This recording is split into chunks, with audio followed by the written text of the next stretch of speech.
Hello बच्चों, Sanjeev sir classes में आप सबका स्वागत है।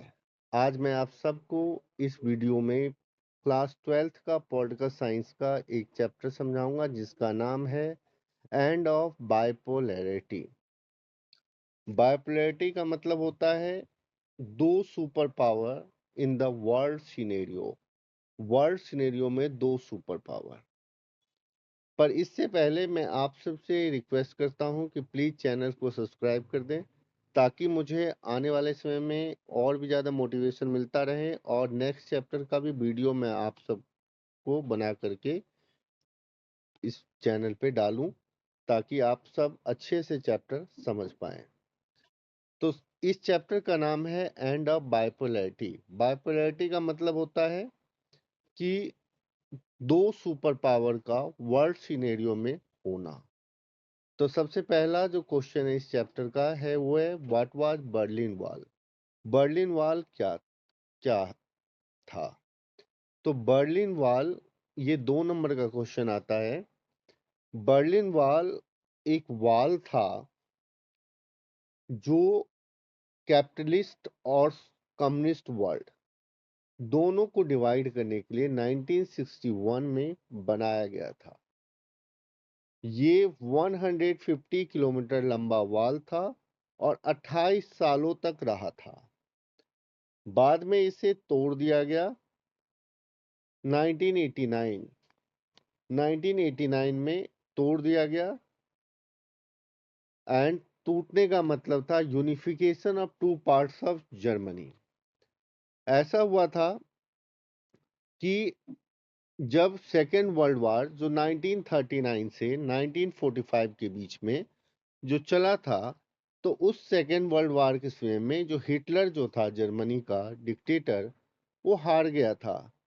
जो एलाइड फोर्स जो एक्सिस पावर थे जैसे कि जर्मनी, इटली और जापान, ये वार हार गए थे। तो जो यूएसएसआर था उसने कहा कि आधा पार्ट जो ईस्ट जर्मनी का पार्ट था वो यूएसएसआर ने रख लिया और वेस्ट जर्मनी का जो पार्ट था उसे एलाइड फोर्सेस ने रख लिया जो थे यूएस। ठीक है। तो इसीलिए कैपिटलिस्ट और कम्युनिस्ट वर्ल्ड को डिवाइड करने के लिए बर्लिन वॉल बनाया गया था जो कि 1961 में बना था। ईस्ट बर्लिन को वेस्ट बर्लिन से डिवाइड करने के लिए ये 150 किलोमीटर लंबा वॉल था और 28 सालों तक रहा था और बाद में इसे तोड़ दिया गया था 9 नवंबर 1989 को। एंड दिस मार्क द टूटने का मतलब था unification of two parts of Germany and the end of communist bloc. तो सोवियत सिस्टम क्या था? तो यूएसएसआर जो है came into being after the socialist revolution in Russia in 1917। 1917 में रशिया में एक सोशलिस्ट रेवोल्यूशन हुआ, उसके बाद में यूएसएसआर बना। यूएसएसआर जो है basically made up of 15 countries, 15 countries से बना हुआ था यूएसएसआर, और जिसका हेड था रशिया। और यूएसएसआर के जो फाउंडर थे वो थे व्लादिमीर लेनिन।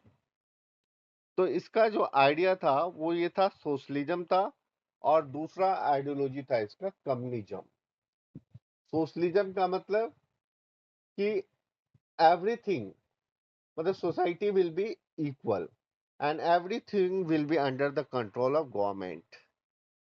हर एक चीज जो है गवर्नमेंट के कंट्रोल में हुआ। और कम्युनिज्म का मतलब था कि in USSR there will be only one there will be only one party and that will be communist party and no other political party will be allowed. और कोई भी दूसरा पॉलिटिकल पार्टी जो है वो अलाउड नहीं होगा। सिर्फ एक ही पार्टी होगा जो था कम्युनिस्ट पार्टी, और बाकी किसी भी पार्टी को अलाउड नहीं किया गया। तो ये दो आइडियोलॉजी थे यूएसएसआर के। तो अब ये सोवियत ब्लॉक क्या था? आफ्टर सेकेंड वर्ल्ड वार के बाद the socialist forces help the east European countries to liberate from fascist forces. Fascist forces मतलब जर्मनी के फोर्सेस से, जापान के फोर्सेस से लिबरेट करने में यूएसएसआर ने उनकी हेल्प करी, इसलिए they came under the control of USSR, and that's why these countries were called second world or socialist bloc.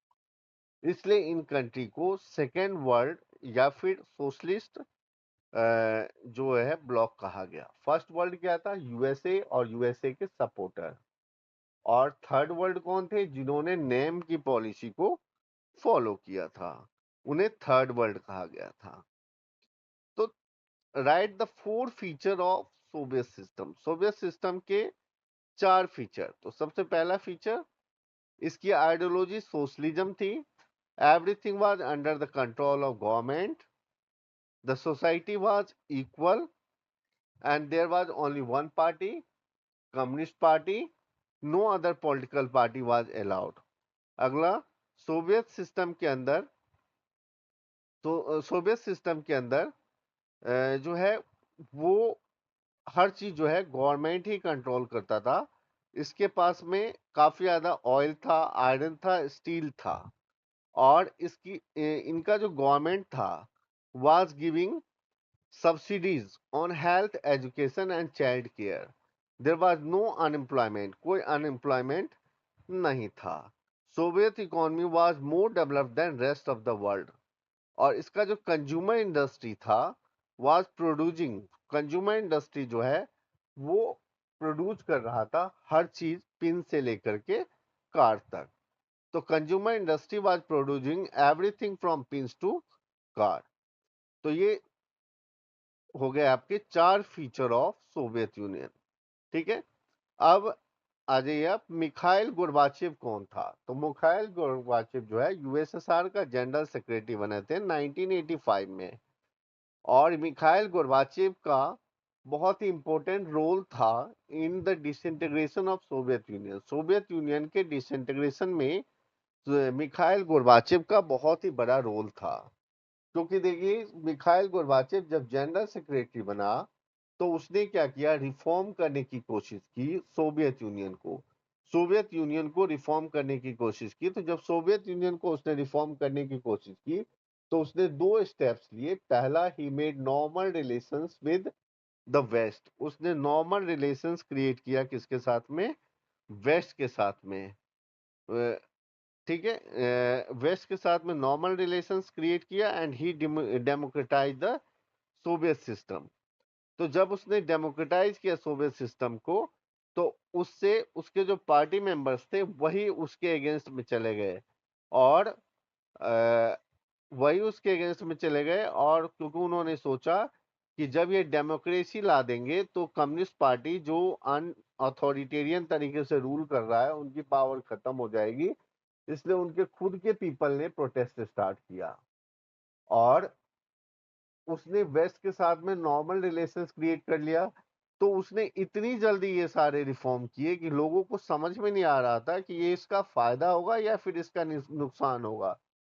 क्योंकि जब उसने रिफॉर्म इंट्रोड्यूस किया तो उसके बाद में ही वहां पे क्या आ गया? तो शॉक थेरेपी जब उसने इंट्रोड्यूस किया, शॉक थेरेपी में का मतलब होता है painful transition from socialism to capitalism. Socialism से कैपिटलिज्म में जो ट्रांजिशन हुआ था उसे शॉक थेरेपी कहा गया था। तो जब शॉक थेरेपी किया था तो यूएसएसआर की इकोनॉमी इतनी ज्यादा खराब हो गई थी, इतनी ज्यादा खराब हो गई थी कि लोगों को बहुत ज्यादा परेशानी हो रही थी।